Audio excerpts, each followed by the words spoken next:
before we start our class, please the class leader can lead our prayer. Salsa, can you? Before we start our class today, let us pray together. Start. Please. Okay, thank you, Salsa.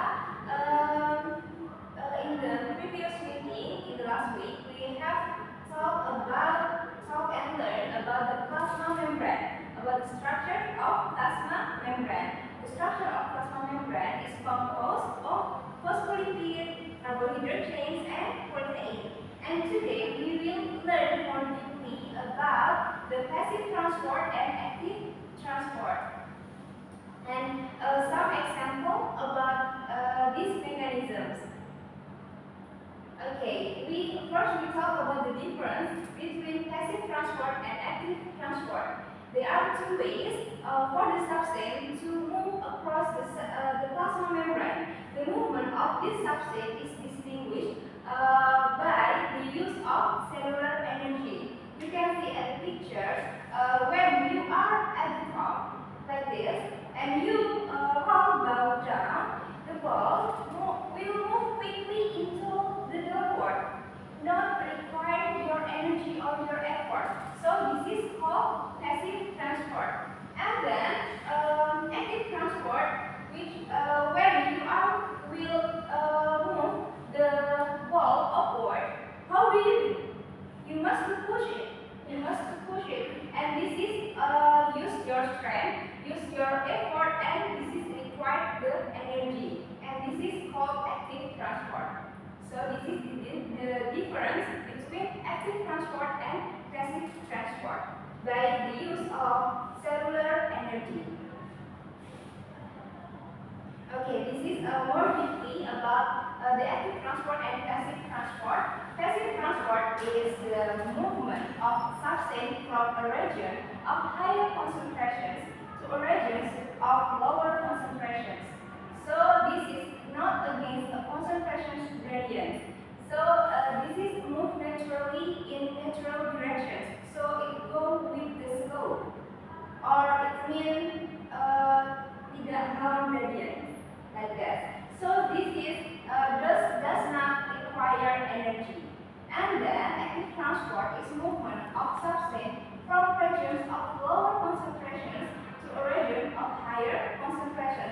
So this is against a concentration gradient. It's like when you are swimming in the river and go to upstream or hulu, so you must need effort to swim. So this is require energy from cell respirations. And next, first we talk about the passive transport, which is diffusion. Diffusion is movement of molecules from a region of higher concentrations to a region of lower concentrations, with or without membrane. And this is done concentration gradient, or it's moved naturally, go with the flow. And this is the form of passive transport. And diffusion will stop when the concentrations gradient is zero, that is state of equilibrium is reached. You can see in this picture, this is how the diffusion occurs. So in the first picture, you can see at the left, this is a higher concentrations of molecule of that, higher concentrations, and in the right is none of molecule or only water in them. So this is make the molecule of dye will move to the lower concentrations. So this is the molecule of green dye start to move to the right side.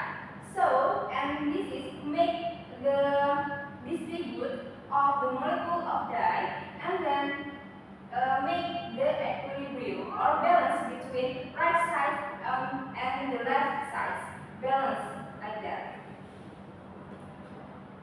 And this is when the diffusions happen in our life on our body.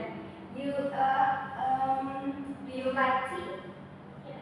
Yes. Have you ever known how the tea is spread in the water?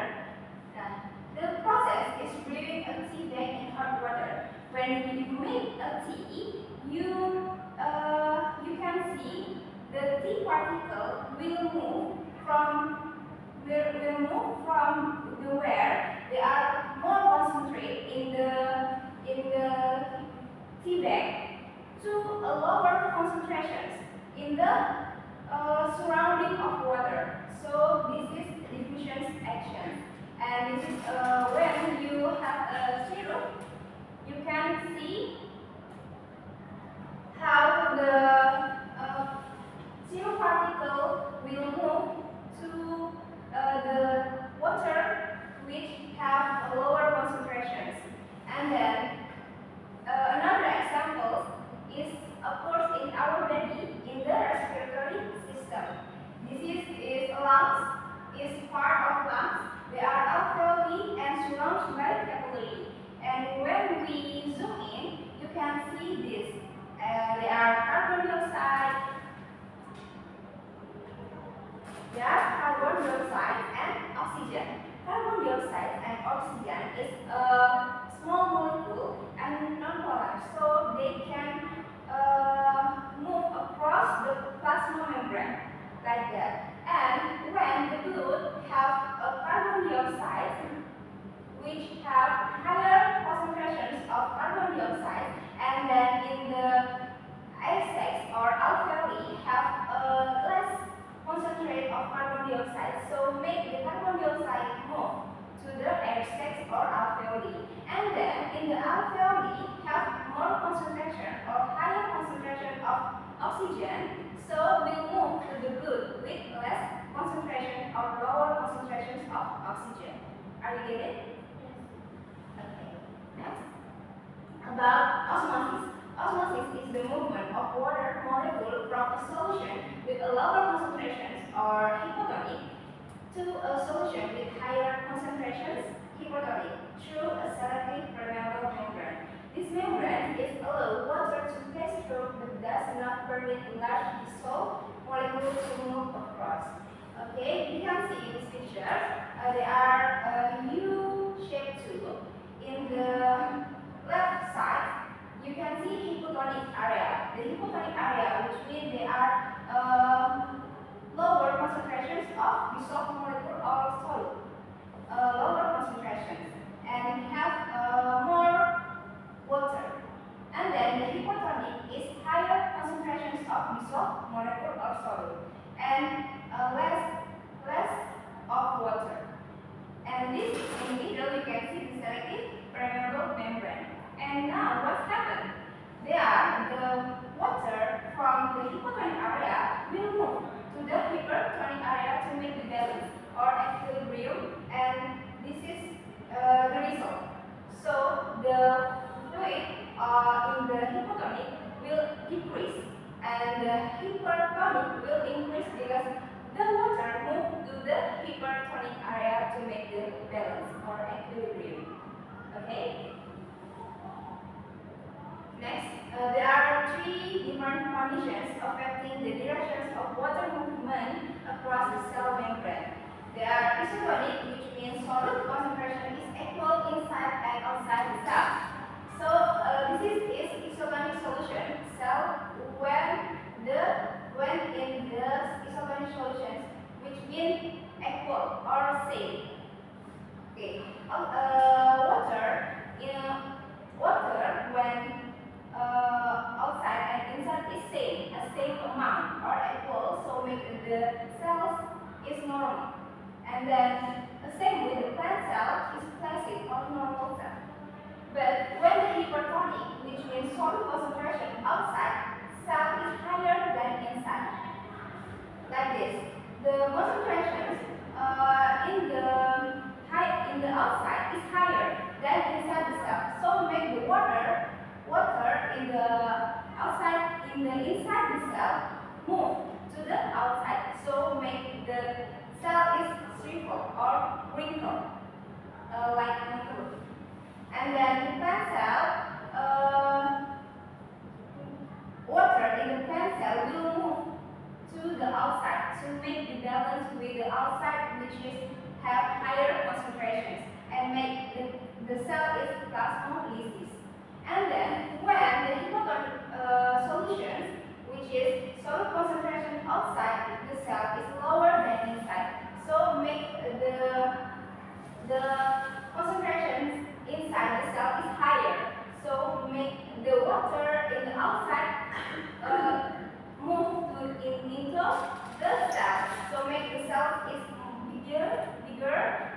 faces.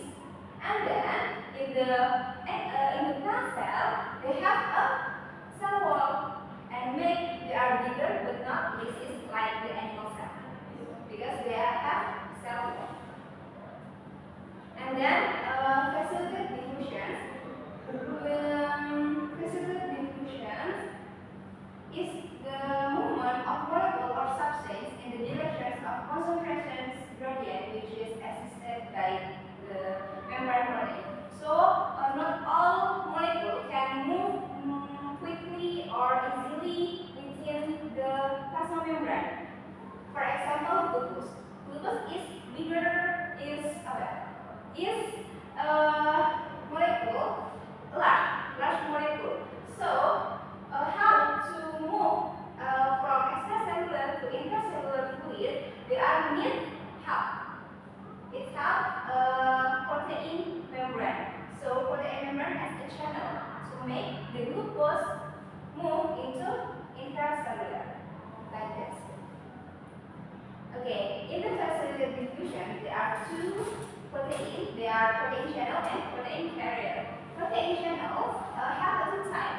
Always open like this. Opens. There is called aqua bodies which allow water. So water can move in the protein channel. And then gate channel open in response of two stimuli. So the gate channel has a cap. So when there are electrical signal, make the cap is open and molecule can move from the extracellular into intracellular. Right? And this protein carrier can change shape to transport molecule across the membrane and highly specific to the molecule being transported. So this is protein specific, which is example glucose transporter. So only glucose can transport use this protein. So this is specific. Okay, and then next we talk about active transport. Active transport is quite energy because it moves down concentration gradient or the size of the substance is being transferred is very large. So you can see this picture. Outside of the cell is high N-plus concentrations and low K+ concentrations, and inside the cell is high of K+ concentration and low Na+ concentrations. This is normal conditions, or this is conditions must be kept.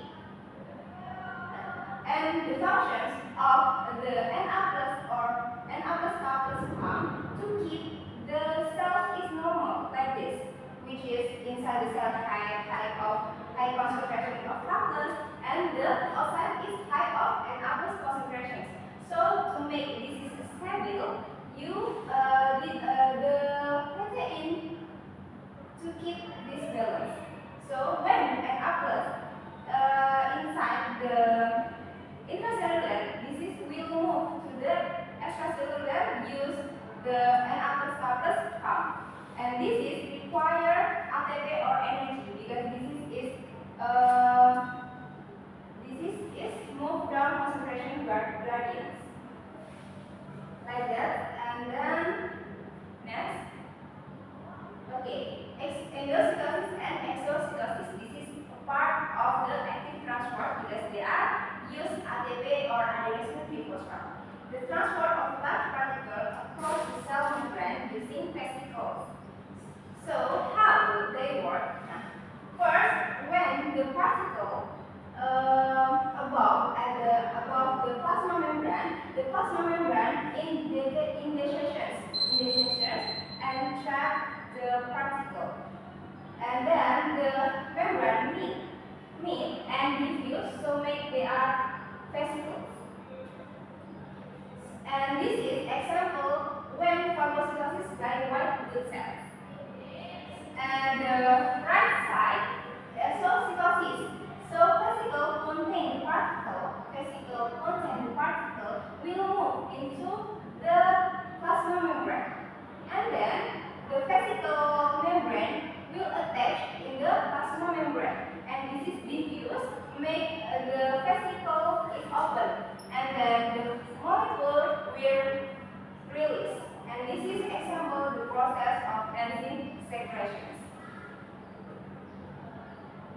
Okay, before we end our meeting, I will ask you something. Maybe anyone of you can mention the difference between active transport and passive transport? Okay, Salsa? Active transport it requires energy, while passive transport doesn't. Okay, good answer. And then this is our summary for this lesson. There are two mechanisms of transport. They are passive transport and active transport.